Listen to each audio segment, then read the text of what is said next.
I'm live. Welcome. This is Tokyo Tonight. My name's Hiko Zaiman. I'm going to stop that from tracking. That should keep it straight there. I should turn that off actually so that it doesn't start moving around inadvertently. How are you all? Sorry I'm a couple of minutes late. I had to pee. I just realized right as I was going to start streaming and realizing that I'd be going for the next 2 hours or so with the after party, of course, afterwards. Thanks to everybody who joined me last night. Yeah, impromptu stream and still got a great crowd out for that and some requests and so on at the end. Sadiq, I see isn't here yet, but I went and bought in fact, what's it called? The Turkish version of Kiss Kiss, the original version of Kiss Kiss. It was kind of cool. I went and bought that. So I've got some Turkish music in the library now, which I'm kind of stoked about. Also not here, but a big shout out to Steve Miller, who went and ran 50 kilometers yesterday, which was like amazing. I ran 16 kilometers today, which I thought was pretty amazing, but he ran more than 3 times that, so that was something. But yeah, hello from Tokyo. This is the come think of it, what is today? Today is the 7th. So next week, no, it's not. Today is the 8th in Japan. Next week, the 15th, will be the last show that I do here in Japan before I go off to New Zealand for 3 weeks. I'm still going to do the show, of course. However, I'm going to figure out, I have to figure out how to do it from New Zealand, which is 4 hours in the future, i.e. right now it's 2:30 in the morning in New Zealand. It's kind of funny, even though I'm from New Zealand and I'm wearing an All Blacks like t-shirt at the moment. New Zealand's like one of the only countries in the world. I mean, basically the whole Pacific can't watch this, which is pretty good. It means I cover pretty much the whole world, but I'll be in that one part of the world that actually can't watch the show normally. I'll have to figure that out. Yeah, well, I'll have a plan, hopefully, if not by next week, maybe when I get there, but all likelihood, I'll need to do this probably a bit earlier. I'll probably be doing it Sunday evening. Although, come think of it, I'll be on vacation, so I guess maybe I even could do it like in the morning or something like that. We'll figure it out. But anyway, you'll all be on Christmas vacations anyway, but I'll certainly keep doing the update and the DJing. I mean, hell, I'll have more time to do it, actually. So I'm looking forward to that. But yeah, end of year, it's been busy for me. I haven't been very active on Twitter or anything else because it has been a busy time of year. However, the big news this week, Japan news, I was just catching up today, it's not very quiet. So there's not been a lot going on in Japan. However, the big news is what's on next door, and I decided rather than list 3 or 4 different topics, the main topic, of course, is Korea for about 6 hours this week went under martial law. Looked like they were about to become a military dictatorship again for the first time in 40 years. And I think it's an interesting topic from Korea. Whenever you think Korea is totally different to Japan, you go over there and you see all the similarities. But whenever you think it's similar, you realize all the differences. This is one of those times I'd like to think that there are differences, but of course Japan does have a history with dictatorships and whatnot, and it's one of those things that we all probably know more about Japan. We learn about World War II history than we learn more about modern Japan, and so everyone has this idea, could Japan go back at any moment? And even though the answer to that is basically no, I think it's worth having a look and seeing, could that happen in Japan? I mean, never say never, right? So that's one of the things that's happened this week. But yeah, and my own goings on before we jump into that, Tokyo is lovely. It is still the best time of year. A little bit cold now, a little bit cold. Definitely not as cold as Indiana. I see cold emojis from Aaron. But yeah, definitely not that bad. I am looking forward to going to New Zealand summer, which is like, especially in the far north of New Zealand, is like 24 degrees Celsius. But Tokyo is lovely right now. This is still a great time to come here if you're into that sort of thing. Also interesting, just preparing for the show. I am now posting everything both on Blue Sky and Twitter. The thing about Twitter is, all that I do is I find an interesting video from YouTube or a news story that I like, and I post about it on Twitter with a comment. I say, hey, this is a great thing to look at if you're into this, or I really think this is a bunch of BS because, and I post the link.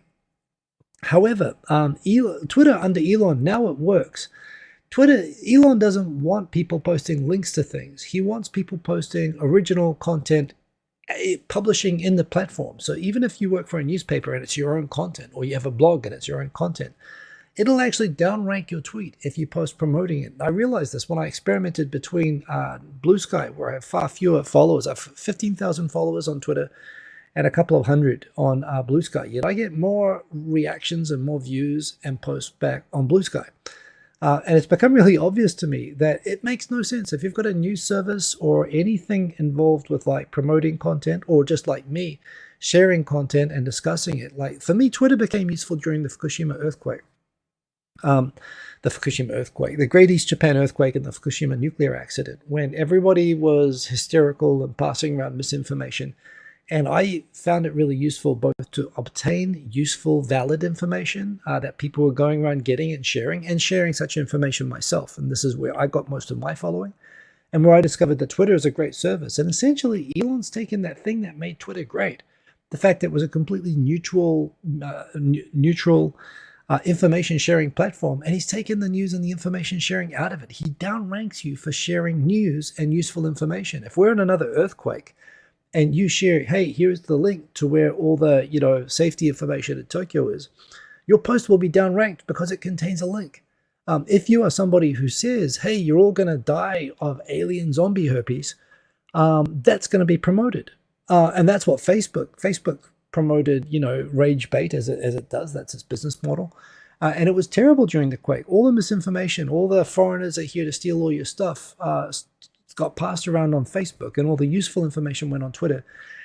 Blue Sky is now that site. It's no longer Twitter. And so while I'm on Twitter because people that I like to follow are there, although half of them, there's also a sad situation. Half of them are on Blue Sky and half of them are on Twitter, and I want to follow everybody. And it's not just political, by the way. But certainly there's more of a left-leaning trend has moved on to Blue Sky and off of Twitter. But for me, when Twitter doesn't work its basic function anymore, there is no point. There is no point. And I really wish, the only thing is I use the bookmarks function on Twitter to host this show. And Blue Sky doesn't have that. It has every feature just about that. It has private messaging, it has lists, it has everything else that I like about Twitter, but it doesn't have that. And also some accounts that I like to retweet and follow are not active on Blue Sky. So if I can persuade them to move over, and there's really only 4 or 5 such accounts, I really want to move this to now basing this to showing on that left-hand column, Blue Sky instead of Twitter. And I really encourage everybody, given that all I do is post content, share interesting news and post content, the Twitter's just not good for that anymore. So I'd really encourage everybody to follow me on Blue Sky. I think ultimately that's where, if I have to settle for one site, I'd rather settle for the site that encourages me to share links and information, which is what I do, not the one that penalizes me for doing that, even though I have a huge following there, which I feel partially responsible for that. So anyway, that's one thing, even though I'm not using either at the moment because I'm busy. Even preparing for the show tonight, I noticed that. How is everybody? Let's see who's in here. We've got DJ Sunny Side Up. Great to see you. Second, we've got Kerberos Tenchi. Seb in at third. Lara in at fourth. Rainbow, good to have you in here. Oi, indeed. Got Tudom, Netflix sound. I've actually been experimenting with trying to get an explosive StreamYard. I got this new feature that you can load like an intro clip and an outro clip. And I don't know if I'm going to use it, but since it's me, I was actually trying. I just changed the thumbnail right before the show. I made a new background, an autumny background, since the current background I've been using is very summery. It still is, of course, Tokyo Tower with a autumn scene of Tokyo. It looks pretty good. I'm pretty happy with the image that I got. But I wanted to make like the Tokyo Tonight logo turning into a big boom sort of explosion. It might be crap, but I want to make that video and try that as the intro clip, me saying boom. That'd be pretty cool, but it didn't work. Well, it didn't work the way that I was happy with. So I'm going to work on that during the week. I must admit, if anybody out there, if there's any sort of graphic artist, you guys have been great in the past. All of my logos and everything are basically contributed by people who watch the show. If anyone can think of a cool boom, like 3-second intro animated animation that I could use just to accompany coming on the stream, I'd be into that. I'm playing around with a text to AI service that just became available, work related, so I won't say which one it is, but it's cool. Yeah, so far proving to be crap. Another reason I won't say it, but if it starts working well, that'll be pretty cool. Anyway, continuing on, we've got Anyone Swordfish from the Netherlands. Love the Netherlands. Feel like I'm from there sometimes, even though I've never been. It's definitely on my bucket list to go to the Netherlands and make friends with everybody. Great that you can make it. Anyone Swordfish. Sainted Sir, New York New York City, 8:30 a.m. on a Sunday morning, and it is chilly, as I'm sure that it is. Tokyo is doing great, but definitely, yeah, I imagine most places in America are definitely cold right now. Believe in yourself. Our man from Canada, he knows well. Well, probably in New York City, he'd be running around in his underwear, even if he felt cold, even. I don't know. Believe in yourself. Great to have you in here, as always. We've got Aaron, our moderator, cold in Indiana. Sorry to hear that. Do stay warm. DJ Sunnyside up. Yes, must not be late. Good, possibly a good idea. If you're asleep, you can watch it on replay. Cree, I'm sure Cree means something.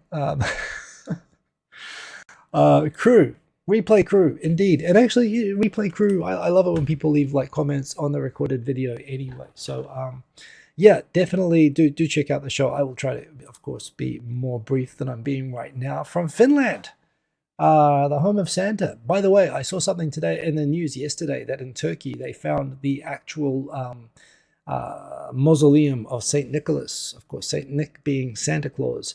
I was surprised. Was not found with any reindeer or snowmen or anything.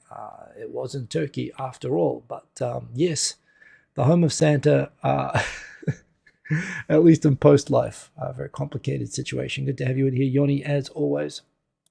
5 degrees in Germany, but looks colder because, yeah, it's raining. That kind of sucks when it's like as cold as it can get and not snow. It's like once it's at 5 degrees, it's like, well, if it's this cold and miserable, at least go 2 or 3 degrees colder, and at least we get snow. We get something positive out of it. At 5 degrees, it's just rain. New Zealand gets down to about 5. There's 1 or 2 towns in New Zealand that get snow at high altitude, including where I used to live. But yeah, that's just crappy. I'm sorry to hear that, Kerber Stitch. You do stay warm and do stay dry. Kerber Stitch, are you really an angel?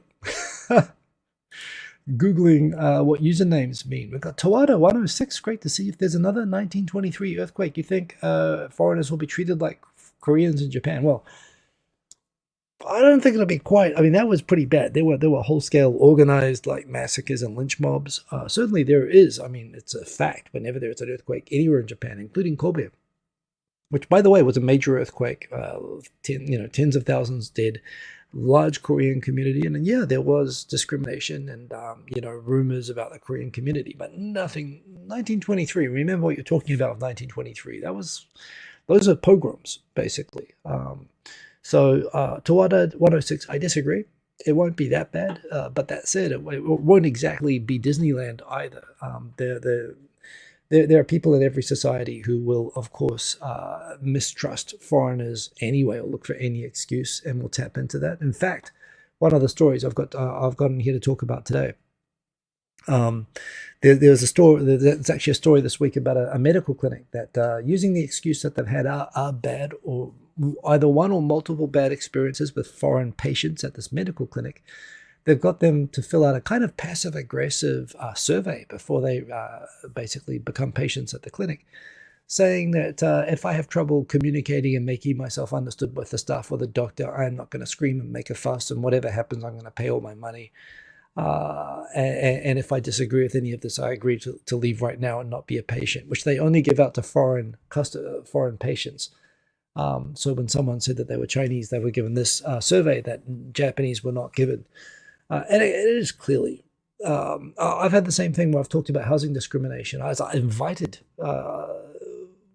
when we used to work at a big Japanese insurance company, I was the only foreigner in the building. And they were going through different types of discrimination and sort of social awareness and how not to, bully your staff by forcing them to drink or making them sing songs at karaoke.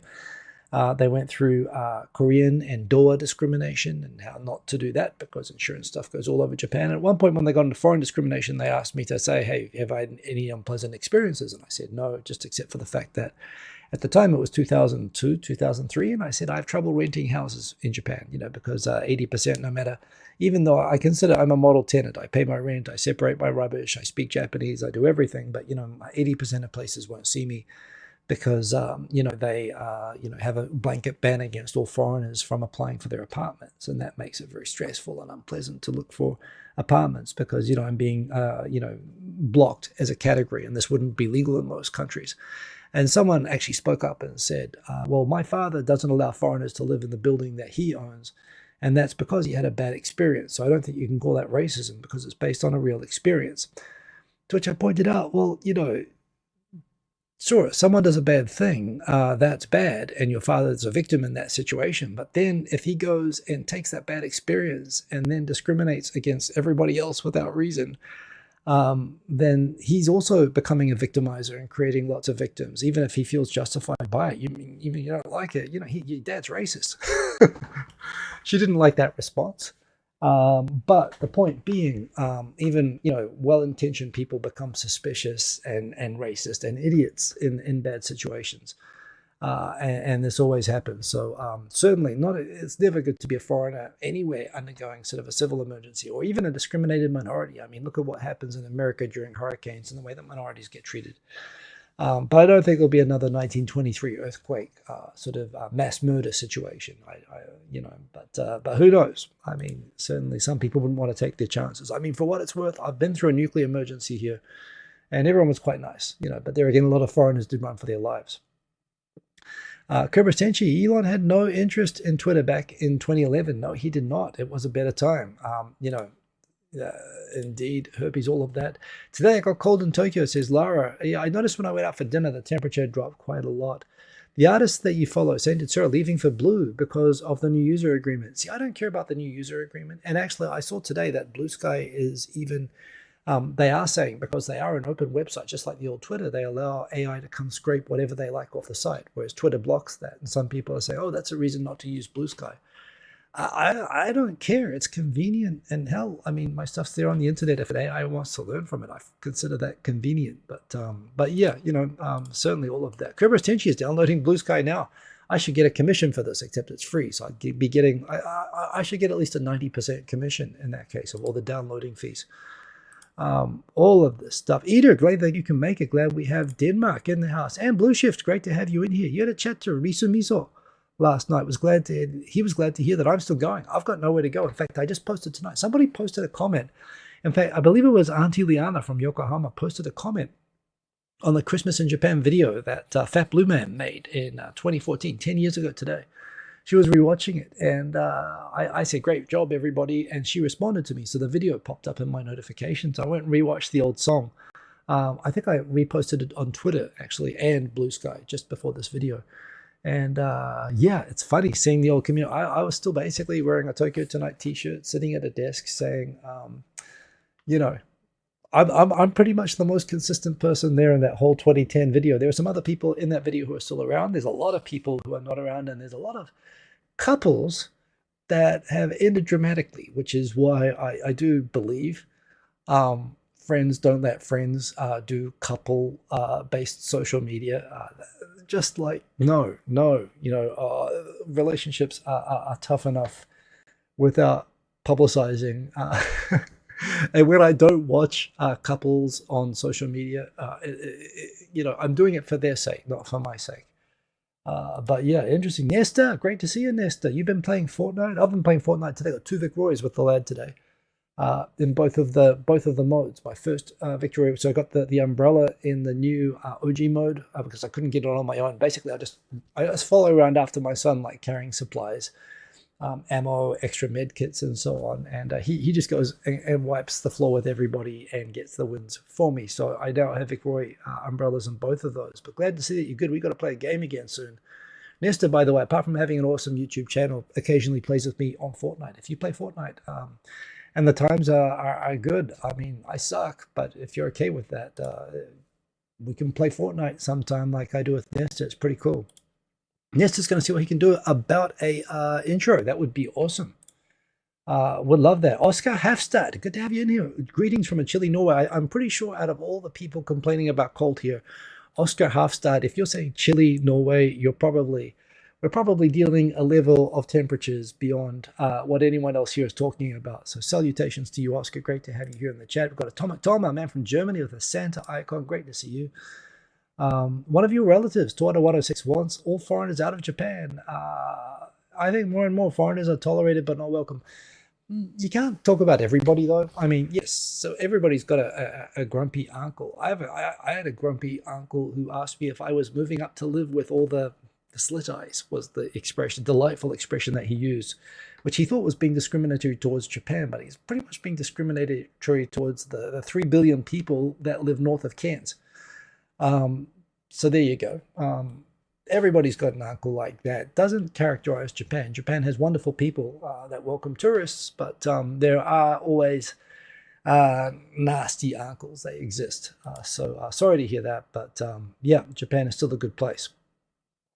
Ida talking about horrible temperatures. New Zealand is also very humid, which means even though it doesn't get that cold, it gets yeah, horrible like that. So definitely Celsius crew, which is all of planet Earth except for one country that uses. I mean, what's the point in having a war of independence if you still use imperial units?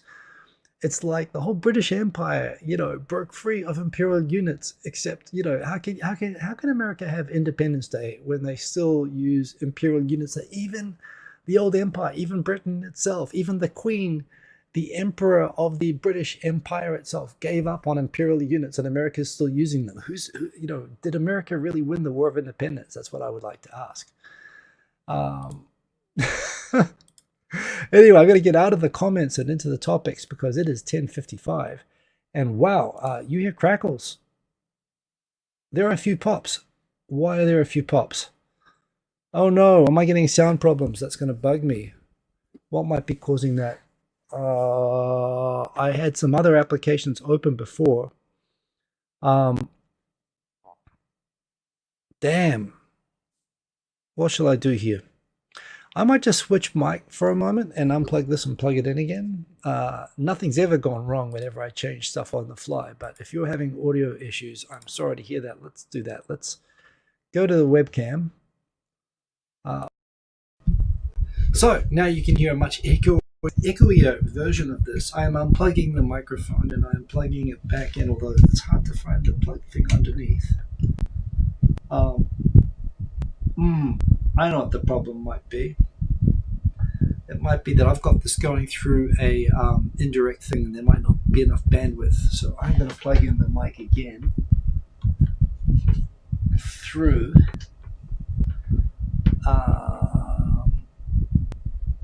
oh no, I've got 3 plugs here, and one of them is going to be the webcam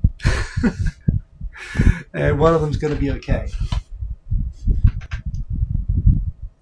So this one. Am I still here? Yes. Okay. That was Russian roulette. I'm now plugging this back in. The sound hopefully is going to be better now. Classic. Boom. We're back. Is this less cracklier? It's not a bug, it's a feature. You're damn straight. That is a feature of the show. Oh, crap. The video is frozen. Okay. Put it back again.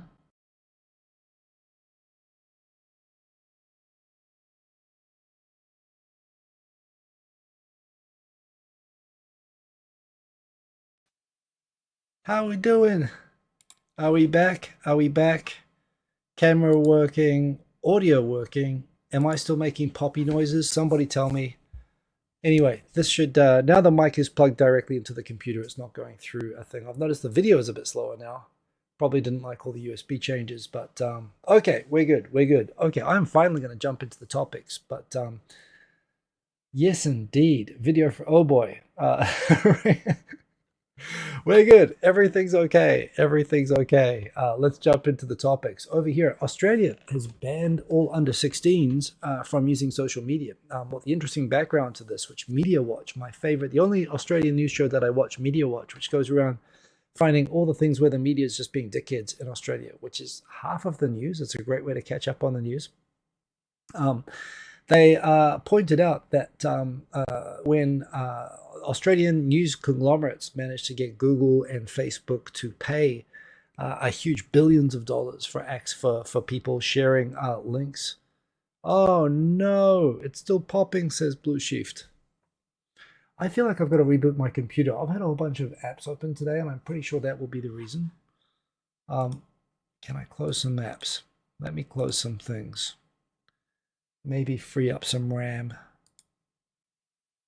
Oh, let me hide this. Okay, I'm gonna shut down. Oh, crap.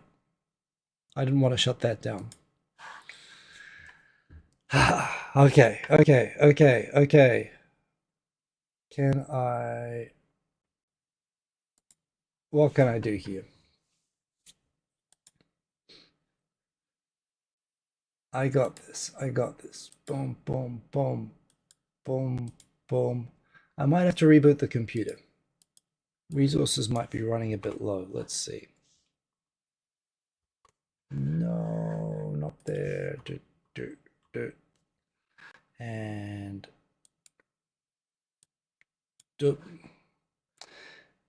present, share screen. Over here. Okay. I can see the video is really jumpy as well. Hey, Mr. E-Boy. You know what? I think I've got to reboot the computer. I think I can do that. I think I can rejoin the stream. So I'm going to do that with apologies. I'm going to do that right now. You hear now, there are no pops anymore. Okay, I've just shut down everything other than this app. So if there are still pops after this, oh, there's one problem.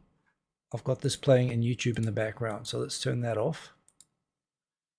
Okay, if there are more pops and audio problems, I'm going to reboot the computer. But otherwise, I'm going to charge on. So are we okay?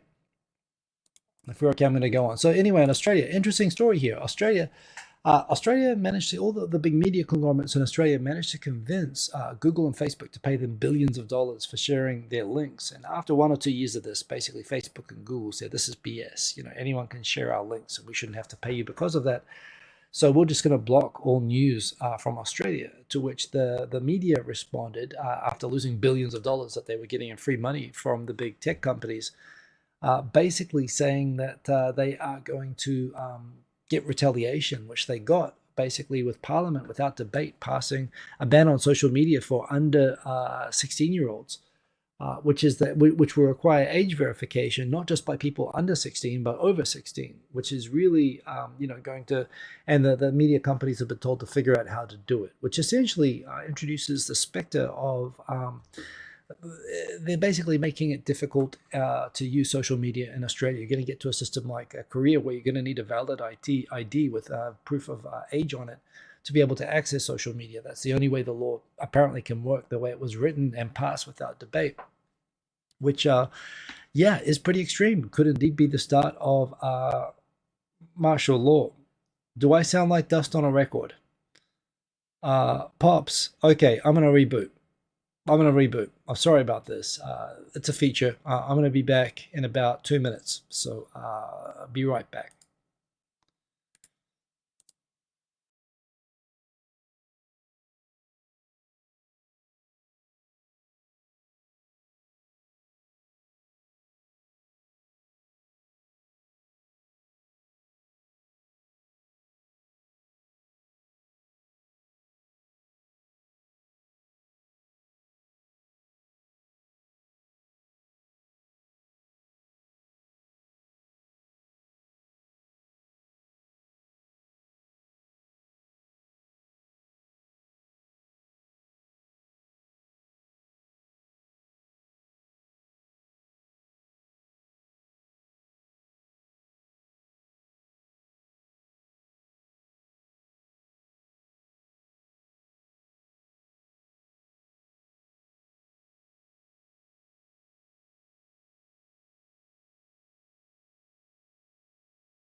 Okay, I'm back, and this looks a bit more stable. Please, hopefully, this should be the end of tech issues. I did get a memory warning as I was leaving, so definitely it was a memory shortage issue on my laptop, on my desktop. So maybe I need to get a new computer. Maybe that's the answer. Um, Hopefully, you can see me all and hear me all. Sounds and looks amazing. Great. Um, Regularly scheduled programming. Let's just jump into it. Let's talk about the coup in Korea. What happened and could it happen in Japan? So, let's just jump in. Mage Goes X, great to see you. Thanks everybody for hanging around. 26 people staying on in spite of that. Do remember to like but the video, by the way. Yeah, so let's jump in. What day was it? Earlier this week, I was like about to go to sleep, and I actually saw Phoenix797 or whatever his account name is on Facebook saying WTF is happening in Korea right now, and it was past midnight. And I go over and look at BBC, and apparently the president, who for no reason relating to North Korea, he said basically in order to defend the country against anti-national interests, but not North Korea, basically the entire government, he was declaring martial law. The situation in Korea was that after Korea's like the United States, there's kind of a Senate and there's kind of a Congress and there's kind of a presidential executive, and they're separate branches. And apparently the president, who's kind of right-wing, or not even kind of, he's right-wing, and right-wing in Korea is generally Japan-friendly, which is why things have been going great with Japan lately, is unpopular, and the left-wing won elections to take over the Congress and the Senate. Yeah, basically, they were running as Korea does. The politics there, basically a bit like a Korean drama. Everything is just a bit more amped up and a bit more excited. And they were blocking him from being able to do anything. And they were starting to look into investigating his family and associates, including his wife, for things like to do with corruption. And they were preventing him from being able to run the government, including passing a budget. And so with everything deadlocked and out of frustration, back in September, the Korea Times pointed out that he had suddenly reshuffled the cabinet. In Korea, the president alone can sort of decide, again, like in America, when Trump has his appointees for different parts of the government, the president changes appointees, including making one of his high school friends in charge of the military. And some people said at the time there was a conspiracy theory, crazy conspiracy theory, that maybe he's appointing his high school friend to be head of the military because he wants to impose martial law in Korea and have the military take over. To which everyone said, well, that would be ridiculous, but he is having a very difficult time right now. But it is an unusual appointment that he's putting his best personal friend in charge of the military and replacing the regular, the normal appointed most senior person in the military and just putting a friend in. But sure enough, that's what happened. Apparently, his high school military friend said, hey, dude, it'd be really awesome would be just saying, I'm taking over everything, declaring a state of emergency, shutting down the parliament, using the military for it, and ruling by decree, just like many Korean dictators in the past did, including Park Chung-hee, who was the father of one of the previous president, I believe, who ended up in jail, of course. They all end up in jail. And this is what we're really waiting for in Korea. We're waiting for the first democratically elected president to not end up in jail. I mean, it's like this thing I was saying that, how in Japan, sometimes you hear these sad stories about elderly people who go and commit shoplifting. They go and steal a piece of bread and, wave it around, or they go up to a bank with a knife, and they do it on purpose to get arrested because they can't really look after themselves in their old age, and they want to be put in a prison where they'll be fed and looked after and have not have to worry about insecurity in their old age. And I do wonder, in Korea, I think the equivalent isn't going and stealing a piece of bread from a supermarket. It's becoming president, because they all end up in jail. Why would anyone want to become president in Korea? And here I was thinking that maybe the current president was going to become the first to actually peacefully retire. And he decides in the middle of the night to, apparently on the urging of his best friend who was in charge of the military, to take over the government, to basically shut everything down. He announced that he was doing this. And the head of the military got a special forces unit to go and basically take over the parliament. They helicoptered in, parachute, they jumped on top and surrounded the parliament to keep the lawmakers out of the Congress, out of the lawmaking body, to prevent them, because apparently under the constitution in Korea, to prevent dictatorships happening ever again, there's this kind of catch-22 situation where the Congress can vote, 2/3 majority to overturn a declaration of martial law, but also apparently under martial law, you can shut down the function of the Congress. And you had this crazy situation where the president and the head of the military had ordered are taking over the Congress to prevent them being able to take a vote, which apparently they could have gotten around by just voting online. But they basically used the military to surround and try to keep everyone out of the Congress. And the president and the head of the military had issued arrest orders for members of the opposition who were in control of the Senate and the Congress, and even the leader of the party that the president was from. He wanted to be equal opportunity and arrest everybody from all key people from all political parties. He had also issued orders for the civilian police to stay home tonight and please don't go out. And there were tanks and helicopters out on the streets of Seoul. And I'd just been in Seoul like the Friday before, and this happened, I think, on Tuesday.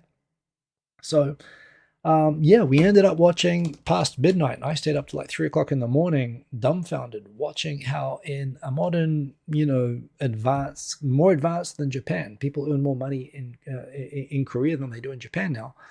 Watching these images of special forces troops basically fighting crowds of lawmakers. It was like January the 6th in reverse, where the coup people were trying to keep the Congress people out of the Congress, and they were basically pushing through them to get in. 2 comments on that, by the way, as well. Some thoughts as I was watching these crazy images. You could see it was pretty obvious, actually, that the special forces troops that were surrounding the parliament, they did not have magazines in the holsters, and some of the magazines for the machine guns that they had were blue, which reminds me of Die Hard 2, Christmas movie reference. If you know Die Hard 2, there's a there's a plot twist halfway through. Spoiler alert if you haven't got around to watching Die Hard 2. There's a scene which involves a kind of a staged fake fight between terrorists and military forces who are really cooperating with each other. And they all switch to blue magazines when they shoot blanks at each other to make it look like they're having a real firefight. All the troops either had no magazines or these blue magazines, which people confirmed later on were just dummy rounds that were, couldn't be shot. So either people realized that they didn't have bullets or weren't using real ones, or some people were just freaking crazy. There was the one woman parliamentarian who just decided to grab a guy's machine gun that was pointed at her and to try to swing him around the other way from it, like a cartoon character, to tell him to piss off. But also what stood out to me was just how completely chicken shit the special forces were. These guys would at one point they tried to run to break into the chamber when the politicians got inside and were going to vote, and they tried to go bust open a glass door and rush the chamber. And somebody fired a fire extinguisher at them, and they basically decided to turn around and run away. Some other cases, politicians have sort of pushed them, and the soldiers raised their hands and turned around, which showed, of course, these are kids. These are probably 18, 19-year-olds, not likely conscripts, because this is a special forces division, but clearly they weren't sure what the hell they were doing taking over the parliament. They were following orders. But at the same time, if there's ever... there are situations where, while I know it's the role of the military to sort of be the gun to the government, and your job is to fire and literally to kill people when you're told to do it and not to analyze the orders. But if there's ever a situation where you'd be thinking, hey, this doesn't feel like the right thing to do, it's got to be when you when you're shutting out the people that you voted into government from getting into the government, and being told to point guns at them. Surely there must be something which tells you that nothing's going wrong there. And the final comment, of course, as we know, the parliament in the middle of the night voted with a sufficient number, including of government side, of presidential side lawmakers. Everyone voted almost, I think, unanimously to end the martial law decree. And then a couple of hours later, the president said, whoopsie, my bad. It was over in 6 hours. And he apologized. And a few days later, he apologized again and said he was very sorry. He should go to jail. However, I also think all the soldiers involved in that should be going to jail. Apparently, prosecutors have already detained the head of the military who's going to jail. Just like take over a country. I have a personal perspective on this. My father was special forces, actually. And then when he became an infantry officer, he established, I think, New Zealand's first officer cadet school in Waiouru, which is why I had to live in Waiouru as a kid, in Mordor. New Zealand's, they used to send officers over to Australia for officer training, and that's why my mother is Australian. married to a New Zealand Army guy. And when we lived, and so when my dad was putting together the first ever officer training course for New Zealand, he was very thoughtful about, ethics. And and somebody would be sitting in the car and he'd be thinking deeply about, what does it mean? What does the honor code mean in the army? When you've got a gun and when you're given absolute orders and your job is to kill people when told to, the only thing that, having a code of honor, doing the right thing, even when it doesn't, goes against what you believe in, is the only thing that really constrains armies from just being gangs that run countries, which they become in some cases. And I remember my dad was thinking about this a lot, especially for the purposes of training officers. And as I've mentioned on the show before, when I was a kid, there was a guy called Steve Rabuka who was an officer cadet school in Australia and was around the family, I believe, when I was growing up. And he carried out 4 coups d'etats in Fiji.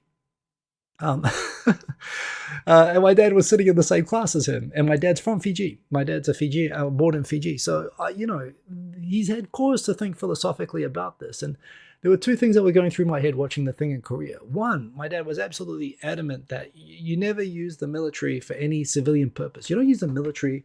You might use it for civil defense, for rescuing people from roofs with helicopters. But essentially, when you call in the military to do something that security guards or police can do, for crowd control, they're not trained for crowd control. They're trained for killing people. They are effectively a gun, that the government uses when they need to use extreme force.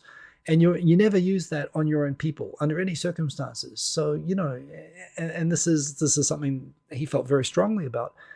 And so you can imagine when you've got forces being like that, being used not only on your own people, but on civilians, on lawmakers, I mean, that sends a whole lot of other things wrong. The other thing that went through my head watching these kind of confused and obviously sort of weak-willed, I mean, North Korea probably took this as a red flag. Hey, let's go invade South Korea, because their forces look like shit, which they did, which clearly there was a morale problem coming into it. They were running away from old ladies, in front of the parliament. But there's this thing as well that when you do use a military and you do say kill people, you need it to do that, or else nobody takes your defense seriously. So this is the thing. I really think using them in this way and them not doing the job, as much as I needed them to not do the job, and I think they should go into jail for doing the job to the extent that they did it, but at the same time, there's an example when New Zealand switched from M16 Vietnam War surplus rifles in the 1970s. When I was growing up, New Zealand military used all Vietnam War machine guns, and just before my dad retired in the late 1980s, New Zealand switched from those to using the Austrian style rifles, which look like science fiction type weapons. They're pup rifles. They're plastic. They look really cool. I think they actually used them in the Die Hard movies, keeping that theme going. They do look cool, but they're not an M16. And there was an incident, there was a shooting range accident when they were introducing this into the New Zealand Army and replacing all the machine guns. There was one of the shooting ranges near Auckland. The shooting range controller, apparently someone didn't realize there was a miscommunication, and when the guy running the range was actually behind the targets and not visible, he was shot accidentally. Someone started shooting, and he was shot 34 times. And fortunately, he survived. And I remember another moment of my dad growing up, my dad saying to me, very complicated situation. My dad was one of the senior commanders of the North Island at that time, and was extremely grateful for the man surviving and for his family, and it was a tragedy, and thank heavens he survived. But on the other hand, when you decide to replace a machine gun for your army and someone shoots someone 34 times with it, you kind of want the person to be dead. And this is, again, I'm watching this, and it's essentially the Korean military just sort of looked completely ineffective. So just disastrous in every possible way. They looked ridiculous. So could this happen in Japan? That's the title I put on the video, and I've been thinking about this. Of course, Japan. Everyone knows the history of Japan. Japan totally did have a military. You know what? Japan was never actually completely a military dictatorship. It was never actually run by some. I suppose technically Hideki Tojo was a member of the military and the Kempeitai, although he did still, in spite of that, it wasn't so much a dictatorship. He was actually part of the parliamentary. Japan's democracy did break down, but Japan's democracy didn't break down by Hideki Tojo, marching in to the chancery like Adolf Hitler. He didn't win a popular election. He didn't single-handedly take over Japan and appoint all his cronies to parts of government. In Japan, Japan is a, in spite of the image of Japan being very hierarchical and top down, which my observation is, I don't know Korea like I know Japan, but Korea definitely is top down from what I see, both in business and society. They respect elder people. Everyone does military service. So this idea that someone issues an order and someone else does it, very much the case in Korea. If you know Japan, you know that in Japan, when the boss says, go make my coffee, you know, the office lady might do it, but you know, if he's an asshole about it, she might spit in it, and everybody else might start reverse bullying the boss, and he might end up leaving on, you know, trauma counseling. Japan is a consensus. You don't do anything that looks unilateral. It's all, hey, would you mind? And you know, it's all sort of agreed allocation of tasks. It's not as hierarchical as it appears. And when you take the situation, even right now with the current prime minister, his biggest enemies, like he's barely holding on for popularity within his own party at the moment. And even for popular prime ministers, they're just, everything is sort of set up right now in such a decentralized way. Japan doesn't have a president. It does have an emperor who's got no real power. So for one, Japan's a parliamentary democracy, just like Australia and New Zealand and UK and Canada are. So you don't have an executive, you don't have a president like you have in America or Korea, for example. That said, Japan was also a parliamentary democracy when during the war. And so what happened then? Well, what really happened then was you actually had this weird situation. When the war in China started, what was happening was there was military conscription. All young people served, including poor people who were newly educated and newly sort of rising up economically. You had the economic depression, however, that happened in the 1930s. And what was happening was, outside of the control of the government in Tokyo, the military on its own was enjoying basically moving on from Korea into Manchuria and into China, basically starting fights on its own. And what was happening was the government in Japan was actually cutting the funding and trying to control the military. The members of the parliament in Japan were mostly aristocracy. Many of them were educated in the West. And they were in favor of being allies of Britain and the United States. But the young Turks, as you would say, the young military officers in the Japanese military, they were all like, no, Japan should be its own, you know, should be its own thing, and we should, you know, not be subject to unequal treaties with America, and we should take over China ourselves. And it was basically, they got so pissed off with the government withholding funding and trying to stop them from taking over China that basically they started having these groups of, you know, sometimes 16, 17, 18-year-old officers in small groups would assassinate people. And when that happened, first of all, judges who prosecuted the guys who did the political assassinations were themselves criticized by the press and by the public, and these people were sort of forgiven under popular pressure. And there was kind of this weird bottom-up society, and the press was basically against the power that was holding these soldiers back and saying, we should let them go take over China. We should let them go wage a war. We should do all these things.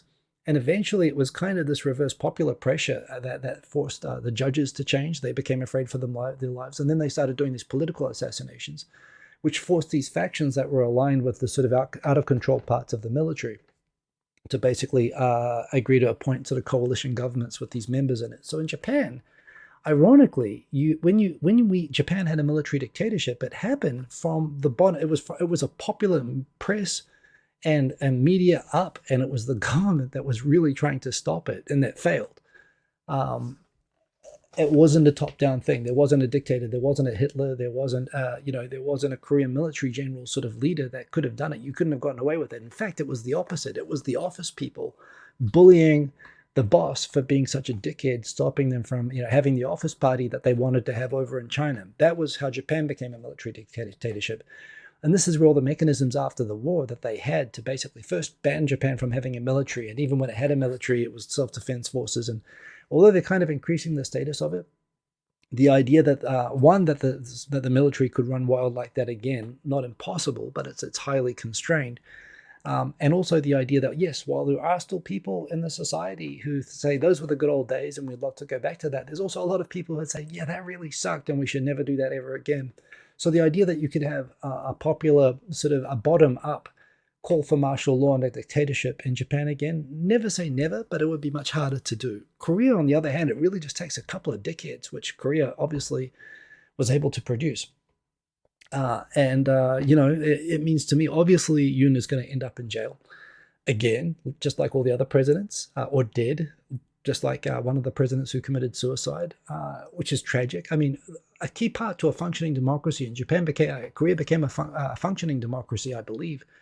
It ended martial law, what was it, 1988 or 89, just after the Olympics in Korea. I don't know how they got the Olympics. So, how can you give the Olympics to a dictatorship under martial law? But that's what they did. But it was partly the international pressure associated with the Olympics that forced the end of that government. They probably did it for legitimacy. But in the end of the day, it forced them to sort of, end that. It was a good thing, perhaps. But, they've never really transitioned into boring democracy. Japan, you could say, is boring democracy. It has its dramas. I mean, I like to talk about it here, but, the dramas are very much, they're a sign of how, painfully consensus-oriented Japanese politics is, and how people, when someone like Suga can become prime ministers, people completely without charisma or friends, or, people who can just drudge away and do the work. And the fact that even if they have a rush of blood to the head like Yoon had, they can't overnight just, if they close down the parliament, they're in the parliament. So, they can't just close down themselves, and they can't declare war or the military or anything like that. There's no sort of separate branch in Japan that can do that. So I do think this is one of the cases where, in spite of the shared history, and no question, some of the militarism in Korea, the chaebol problem, the military sort of problems in the north and the south and so on. These are culture and stuff which was inherited from Japan when it ruled Korea. Some of the stuff originates in Japanese culture. The thing is, Japan obviously had such a bad experience with the war, and it was subject to an international occupation led by the Americans after World War II that put a lot of mechanisms to really make this hard to repeat. Never impossible, but hard to repeat. So could this happen in Japan? Never say never, but I don't think it could happen anywhere near as easily. Certainly not in the same way. And I really think Japan, I think parliamentary democracies, for all their flaws, are pretty good systems like this. These sort of presidential systems like France and America, like Australia claims to want, and like Korea has, they're fraught with people who that do this. Sadiq, I did say Young Turks, not referring to the YouTube channel, but definitely the situation with the Japanese military out of control in China kind of reverse where the young officers were basically ignoring the superior officers and taking control of the government. I think it is a characterization. It's a general expression. You talk about young upstarts, upstart revolutionaries within the government. It's a kind of a very fixed sort of a term, but it exists in English when you say Young Turks. And I think that's very much what the junior officers that took over the Japanese military and dragged it into war in World War II kind of were. So yes, Sadiq, I did say Young Turks, and I didn't mean it I meant it in a descriptive way. It's sort of what they were, in the sense that the public was completely dissatisfied with the people running the military and running the government. And they were excited by these young people who were going to take Japan in an exciting new direction, which proved later on to not be so great for anybody, especially, you'd say, you can't really say especially Japan when it was obviously worse for China, but it was pretty bad for Japan too. But yeah. So anyway, that's the main topic I wanted to make sure we got through tonight. We have 2 minutes left. I have only covered one of the topics, two of the topics, but let's go through. Mate, on a lighter note, Vincent, great to see you, Vince. Can I think of any podcasts that are we listened to while exercising? Well, I was exercising today, and I was listening to podcasts. Man, I was listening to, if you can understand Japanese, I was listening to Max de Capo, he's talked to a bunch of people that I know and don't know, but that I really like. He was talking with Crystal K today. That was really cool. I listened to the GeekWire podcast because, lots of good tech news. I follow, and presently I have open, who's this guy? I mean, that is not Give Me a Break, man. This guy. Who are you? Where's Roth? I'll tell you what I'll do. On Blue Sky after this, here's a reason to join Blue Sky. Remind me, but I will post a list of recommended podcasts. I don't follow podcasts. I follow everything through YouTube, but there are often podcasts that are also available as podcast channels. So I've got a bunch. I can show you all the things that I sort of listen to. There's a lot of AI stuff, a lot of Japan stuff, Unpacking Japan, Seek Sustainable Japan. In fact, here's my list here. Doug Nomura, Busan Kevin, he's got a great podcast. Adam Conover, he's got a few. I've been listening to him. Japan Expert Insights, CoffeeZilla, Dwakesh Patel. Yeah, the Diary of a CEO was one of the most popular podcasts in the world. I find it's getting a bit clickbaity and bullshitty lately, which annoys me, but I do like it. Lex Friedman, if you got 5 hours to burn, if you want to run like 2 marathons in a row, perhaps. Tons. I've got podcasts up the yin yang, so I'll be happy to share those with you. What are the other topics that I've got? Dan H, I think if this happens in Japan, it'd be successful because Korean society is a strong uproar over small things, unlike Japan. I don't know. Japan has its corners of uproar. You're right. Across the whole society, it's pretty apathetic. But there I think there's enough people in Japan. All you need is to stop a consensus. You don't need the whole society to be in agreement. In Japan, there's enough to stop a consensus, which is why nothing ever gets done in Japan. Korea, yeah, the whole society goes kind of crazy. As they are rightfully doing in the current situation. The other stories that I have, the EU AI Act sucks, and the fact that they're saying that they want to scale up startups in the light that they've just passed a law that requires every startup to hire 20 lawyers, which personally is great for me, but I still think is a bad idea for startups. They don't know what they're talking about. Canals, they should make canals easier to run around. I want to run more. It's great for sightseeing. It's great for quality of life in Tokyo and tourism. So yeah, canals are great. But they need to make them more. There was a bear that took over a supermarket. They had a siege with it for 2 days, and then they tranquilized it. And once it was safely tranquilized, they thought about taking it back out to the woods and releasing it, but nah, they decided to electrocute it to death. Poor bear. Korea went crazy. JFC, that's what I said.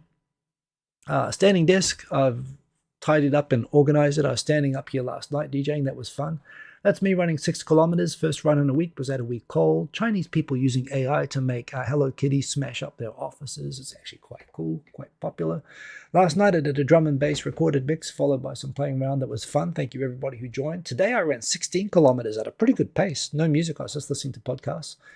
Behind the camera right now that you're looking at me, if I flip this over the other way and open the window a couple of hours ago, that was the site, Mount Fuji. Damn scaffolding in the way, but it's a nice view that I have out the window behind you. So I am true. If you want any doubts that I'm in Japan, I'm in a freaking Kill Bill set in Japan. There you go. There is the racist clinic that I said. Starbucks is getting rid of paper straws, which I would say that they suck, but no, they don't suck. That's the problem. I can hardly suck through them. I try to have like an ice cream with a paper straw and nothing comes out. They're replacing them with bioplastics. I don't know what that means, just so long as stuff goes through them. They're going to impeach the president. Well, they failed at doing that the other day, but yeah. Japanese-style martial law is they're covering up the dog statue so that people can't have drinking parties at New Year in Shibuya. Korea still being crazy. Ado, one of the biggest Japanese J-pop megastars, she went to Los Angeles, has been there for a few months, and was saying that she still can't talk to anybody, which I think has something to do with coddling culture in Japan, that maybe people are a bit too, not really very self-reliant, and they don't really prepare people for going out in the world. I could talk about that for an hour, but we're over time. Yoon's not going to retire. Relations with Japan may hurt. They may not do well out of a government which actually included the fact that Yoon had unilaterally improved ties with Japan as one of the reasons for his impeachment and the articles of his impeachment. So things are going to get bad with Korea and Japan, which is a shame. And again, I saw social media reactions saying, okay, guys, why please just cut diplomatic ties. We don't need to have connections. A Tokyo University student who wanted to block Chinese people from mainland China making applications for Tokyo University, embedded in the HTML code for the applications page the word Tiananmen Square, which got it blocked by firewall servers in China. Some people pointing out it was malicious and aimed at preventing Chinese from being able to apply for Todai. On the other hand, other people saying, why should Japanese websites have to accommodate Chinese censorship for the sake of coddling their students? Although this was obviously targeted, so there you go. And Matt Alt, wonderful person, has a video on YouTube talking about why you can't say the word woke in Japanese. There's no word for it in Japanese because it's a very culturally and contextual term. And it's a great discussion. He's a very smart person. You should subscribe to his channel, Matt Alt. He's a great guy.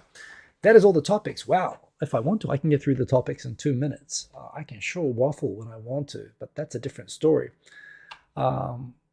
talking about models there, Claude is pretty good. What do I think about the $200 ChatGPT subscription price tag? I don't know what you're paying there. I pay for a subscription for ChatGPT and I like it. I'm not using it as much lately. I also do use Claude as well. They're both good models. The 200, I believe, is for some super powered. I mean, like I say, if it's a fully powered, like, waifu that will do everything for you, maybe. We'll see. There's a lot of stuff is happening like crazy in AI, and I am using it. I've been hoping to use it while I'm in New Zealand and get up to speed on some stuff. So it's all good stuff. But yeah. Wow, 32 people. Thanks for joining tonight. Do remember to like the video. Apologies for the technical issues, but I do appreciate you all keeping me company. I am going to go play some music. I'm going to go set up the iPad here now. And you guys get to pick the tunes on the after party. Remember, follow me mainly on Blue Sky. I'm going to say Blue Sky now. I really want to move everything over to there because Twitter, the stuff which I share, you might not even see it because Elon doesn't want people sharing links. So follow me on Blue Sky. Follow me on Twitter if you must. And remember to subscribe, like the video, and hang around. The link for the after party on Tokyo Digital Crew channel is shown there by Aaron. Copy and paste that. I'll go see you there in a couple of minutes. You guys get to pick the tracks. I'm going to pick some tracks myself. Maybe I'll even play some DJ Sunnyside Up. Thank heavens I was able to fix the mic. I had to reboot the computer, but yes, that's what we do here. We don't have technical issues. We fix technical issues. It's a feature of the show. Have a good week, everybody. Do stay safe. Do stay warm. Stay cool if you're in the Southern Hemisphere. And stay cool if you're just a cool person. Have a good week, everybody. Boom. Peace.